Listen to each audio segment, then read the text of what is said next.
दोस्तों, चुनाव का माहौल फिर आ चुका है।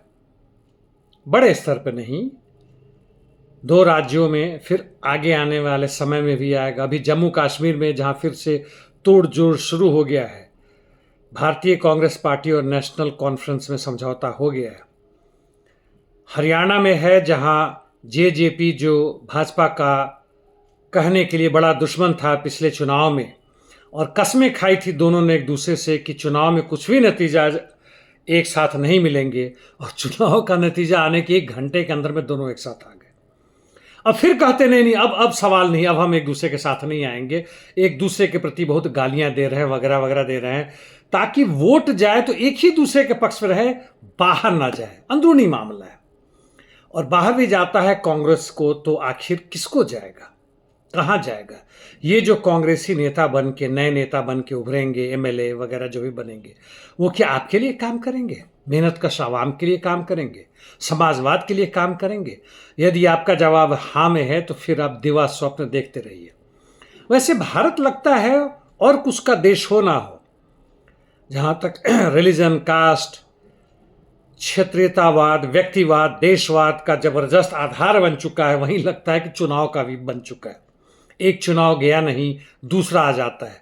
पिछले चुनाव का विश्लेषण खत्म नहीं हुआ, नए चुनाव में कौन कहाँ वोट देगा वो सब शुरू हो जाएगा, और पूरी मीडिया, सोशल मीडिया पूरी ताकत से लगा देगी अपनी कि भाई इस बार 100 के पार या कुछ, भली वहाँ पे वो हार भी जाए।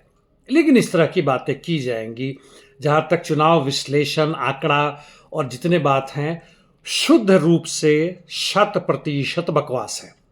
ना चुनाव भारत में कभी स्वतंत्र और निष्पक्ष था, अब तो और भी नहीं है। आप केवल पैसे का ही ले लें, चुनावी बॉन्ड, भले ही वह सुप्रीम कोर्ट ने उसे खारिज कर दिया है, लेकिन वह गुप्त रूप से चल रहा है, करोड़ों अरबों में नहीं खरबों में, और जो लगाते हैं वो अपना उसूलते हैं। अब वह समय गया कि महंगाई कम करो। अब महंगाई का जो डेटा, उसमें भी हेरा फेरी है। रवीश कुमार का कोई वीडियो भी बना है, इस पर देख लीजिएगा। अपने आसपास के जीवन में देखिए, कहीं से भी नहीं घटा है, महंगाई बढ़ा है। आपके खरीदने की ताकत केवल महंगाई के कारण ही नहीं, बल्कि आपको रोजगार नहीं मिलने से कारण ही घटा है। आपके बच्चों की शिक्षा बिल्कुल बकवास है। हाँ, आपके पास बहुत पैसे हैं, आप अंग्रेजी स्कूल में पढ़ा सकते हैं, विदेश भेज सकते हैं, तो बात अलग है। नहीं तो वह क्या सीख रहे हैं आपको मालूम है? यहाँ के न्यायालय, स्वास्थ्य व्यवस्था, घर की बात, सब ध्वस्त है। हो वह रहा है जिसकी आपको चाहत नहीं है, लेकिन आपके लिए वह बहुत बड़ा मनोरंजन का साधक है।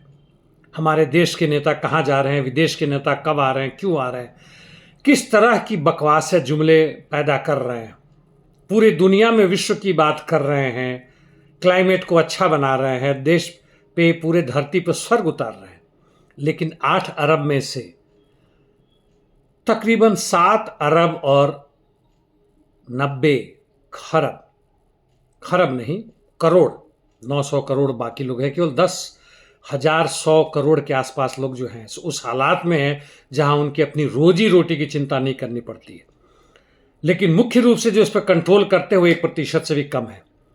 इस चुनाव में किसको वोट दें, ना दें, नोटा को दें, यह आपकी मर्जी है। मेरी तरफ से कोई इस पर सलाह नहीं है। हाँ, चुनाव से परे आप कुछ परिवर्तन पूरे समाज में चाहते हैं, पूरे विश्व में चाहते हैं, तो जरूर सोचें। और वहां पे मजदूर वर्ग की एकता, दुनिया के मजदूरों एक हो का नारा, वह बड़ा ही महत्वपूर्ण है। जरा इसको समझें। बहुत ही छोटा। धन्यवाद दोस्तों।